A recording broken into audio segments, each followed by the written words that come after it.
Warning, this content is for entertainment and educational purposes only.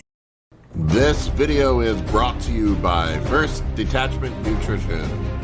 Battle tested, expert formulated. Use discount code AB10 at checkout for 10% off. All right, folks, Big Paul here today. It is contest prep season.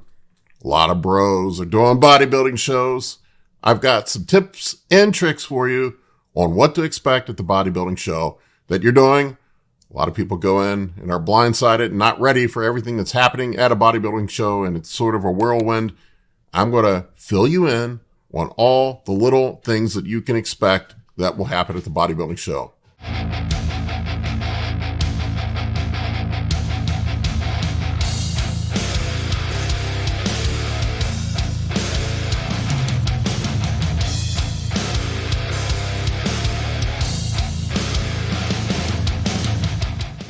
All right, so first thing, if you're traveling to your bodybuilding show, I would say get in a couple days early so you can get settled in, get your food set up, make sure that you have everything organized and ready to go for the show. You know where you're going, scope out the venue, all that good jazz. I see dudes that show up the day before the show and then they miss weigh-ins.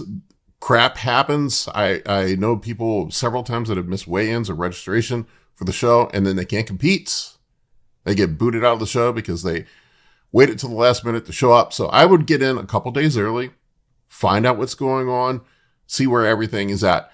Tanning. This is a big one going into the shows. I hear a lot of dudes that say, well, I'm going to save $200 and do the tan myself. It is not worth it, in my opinion. Buying the supplies to do your own tan is probably going to be $100 to $150 anyway. Maybe a little bit cheaper. It's only like $200 to have the professionals do the tan. I can't tell you how many guys I've seen at shows that have completely screwed up tans for doing them themselves. They get on stage and they look like an orange pylon. They look weird. Their tan's uneven. They look like a greased pig. It's just ridiculous. Color doesn't match what everybody else has on stage. Just spend the money and have them take care of it for you. And it's one less thing that you have to stress about. Now with the tan, a couple things to keep in mind with the tan going into a show. Most tanning places are going to give you preparation instructions for the tan. You want to make sure that you are not using any soap, deodorant, or lotions the few days before you get your tan that may interfere with the tan.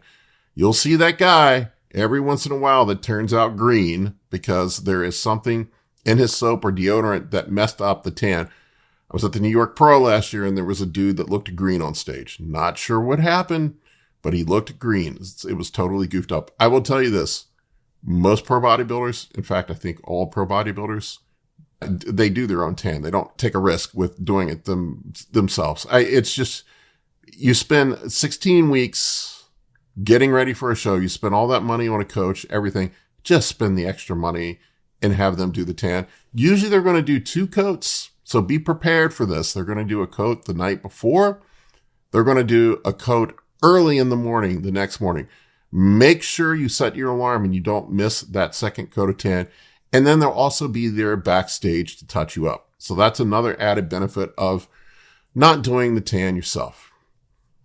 Another thing I'll see too is guys, for some reason, there's always 1 or 2 dudes at every show that thinks they should coat themselves in baby oil before they go out on stage. They will put a shine on you backstage. You don't not need to put baby oil all over yourself. You end up making everything slippery for the other competitors.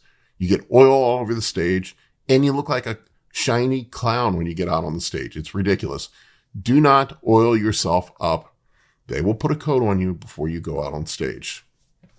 Bring extra sheets with you to the hotel or the Airbnb. The tan is going to come off on the sheets. Do not use the sheets wherever you're staying, provides you're going to ruin their sheets. You're going to have a pissed off person. It's also going to get all over their shower.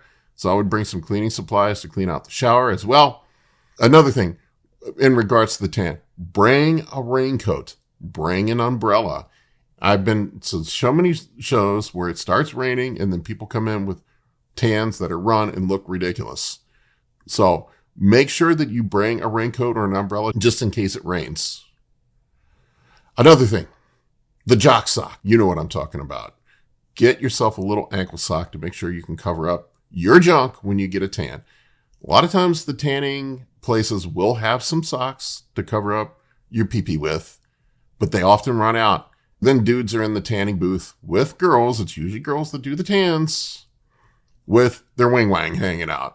And it's a very embarrassing situation. So bring your own jock sock with you so you don't have your wing-wang hanging out and have a very awkward situation with the tanning ladies. One last thing on the tanning too, be aware if you sit directly on the toilet seat, you're going to have a ring on your butt. Usually what the thing to do is to set down some towels or washcloths or something like that on the toilet seat, or just do a high altitude bombing run if you need to sit on the toilet seat. Keep your butt levitated off the seat. The tan will stick and come off. When you pee and you dribble, it's going to run, so be very careful with that as well. All right, folks, I want to take a quick break from this episode to tell you about the new e-course that Kurt Havens and I have put together, the scientific principles of anabolics and PEDs. This is the most comprehensive PED e-course ever put together with over 80 modules, including intros to PEDs, major steroid profiles, competitor off-season cycles, non-competitor cycles, contest prep cycles, HGH fundamentals, insulin fundamentals, side effect management, safer use concepts, fat loss agents, estrogen management, and advanced PED and hypertrophy science. It is the best course out there of its kind. Go check it out. Link is in the video description below. As far as where to stay when you do a show, this is another thing. I have typically stayed at Airbnb, so I have a full-blown kitchen so I can cook for myself.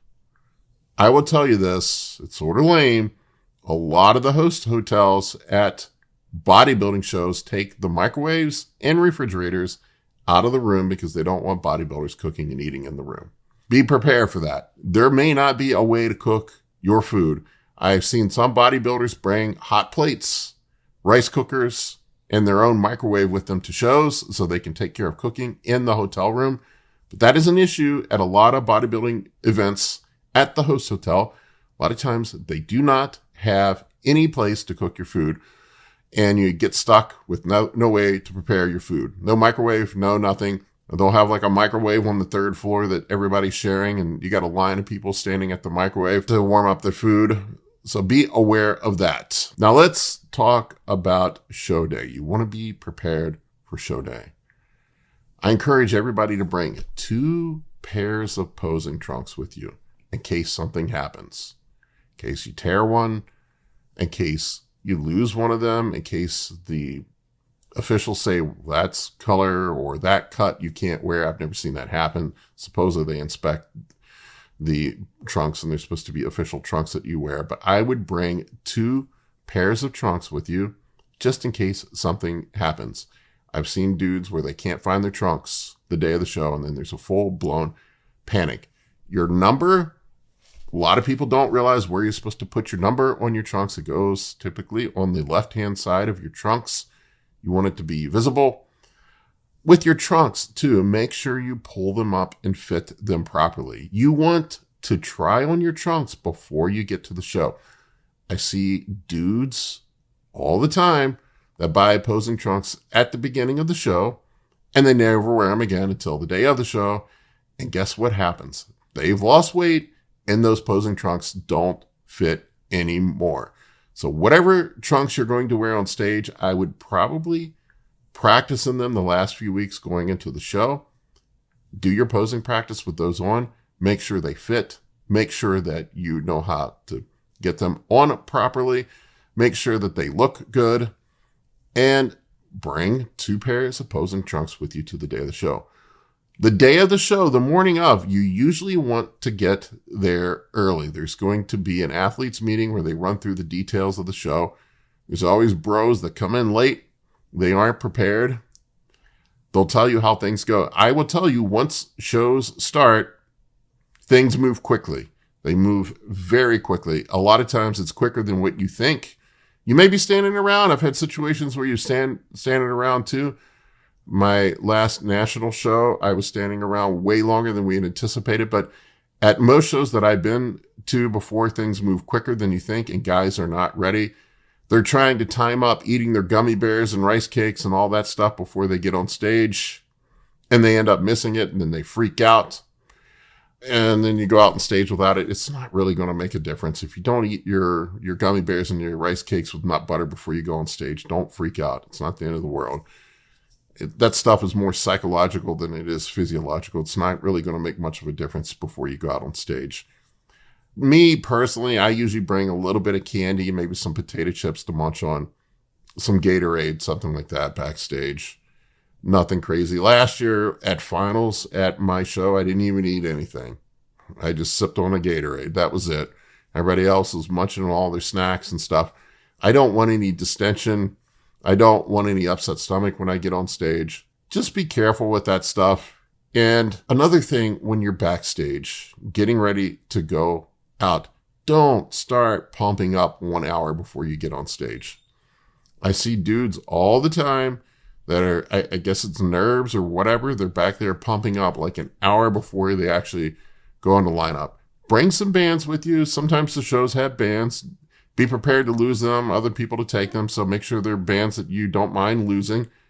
And then when you get in lineup and you're almost ready to go on the stage, you can do a little bit of flexing. You can use the bands a bit. You don't have to do anything crazy. Don't blow yourself out before you go on stage. What I see is guys start pumping up and then they lose their pump and they flatten out because they burn up all their glycogen before they get out on stage. Another huge goof that I see bros make at shows is wearing their headphones backstage. Every show that I've ever been to, there's some bro that gets dialed in to listening to his psych up music before he goes on stage. He's got his headphones on with the noise canceling. He's getting tuned in. He's getting ready to go out on stage. And you'll hear the official back there yelling, number 43 into the lineup, number 43 into the lineup. Where's number 43? Last call for number 43. Number 43 is over on the corner, laying with his feet kicked up on his towel, his eyes closed, psyching up, listening to his music, and he misses going on stage. Every show I've ever been to, I've seen one or two dudes that do that. If you're switching from classes, from classic to bodybuilding or whatever, be prepared to change your trunks as well. Don't wait till the last minute to do that. I don't know how people do multiple classes at shows. I would find it too stressful, but there are guys that do it. That can get a little bit nuts. Most of the time, they don't want you dropping your pants and changing with your wang out backstage because there are women back there too. Sometimes they have little boosts that you can go change in. They'll give you instructions on how to do that. When you're on stage, things move quickly. I think a lot of times people are shocked at how quickly they're on and off stage. It seems like you're barely out there. A lot of standing around waiting to get on stage, but then once you get on stage, things go by quick. That's why it's important to make sure that you have your posing buttoned up and you've practiced a ton before you do a show, because there are no do-overs. You get one chance when you get out there, and you want to make sure you have all of your posing committed to muscle memory so you don't have to think about it when you get on stage. You can just be on autopilot and go straight through without having to think about it and put on a good performance. Don't stress about your posing routine. I see a lot of guys get flipped out and stressed out about their posing routine. They don't judge it. They don't care. The judges at amateur shows don't even look at the posing routine. A lot of times, when you're up there doing your posing routine, you can look down at the judges and see they're looking down at sheets. They're tabulating the scores when you're doing your posing routine. They're not even looking at you. I'm not saying that you shouldn't work on it. It's for you. It's for your family. It's not for the judges. If you start cramping up backstage, don't worry about it. Just drink some fluids. Having a little bit of food and a little bit of fluids is not going to wreck your look on stage. At that point, you're either ready or you're not. There's always that one ding dong that's 12% body fat and thinks that slamming a bunch of Diazide the day of the show is going to get him ready and peel off 6% body fat to have him stage ready. And he's backstage laying in a quarter, cramping up, says he's thirsty and he wishes he could drink water. Like, bro, you're 12% body fat. Go ahead and drink the water. It's not going to change anything. If you are not ready the day of the show, there's not much you can do to make yourself look better. There are no Hail Mary passes that you can throw on the day of the show to really dial in your look. There's small little tweaks if you're in condition that you can do. A good coach will know what to do if you're flat. If you can't get a pump, there's little things that you can do backstage that can help. But all in all, the hard work is done. There's not a whole lot that you can do. Just relax and enjoy doing the show. All right, folks, that's all I got for you on this one. If you think I missed anything, please let me know in the comments section below. Check out our Anabolics ECourse at anabolicbodybuilding.com. It is the best performance-enhancing drug ECourse out there. There's a free preview, several free courses on there. Go check it out. Thank you for watching. I appreciate each and every one of you. For coaching or consultations, head over to www.anabolicbodybuilding.com to book your spot today. I can help you with optimizing hormones, fat loss, muscle gain, physique, athletic performance, nutrition, and health. For more information, shoot me an email at bigp3rd@gmail.com.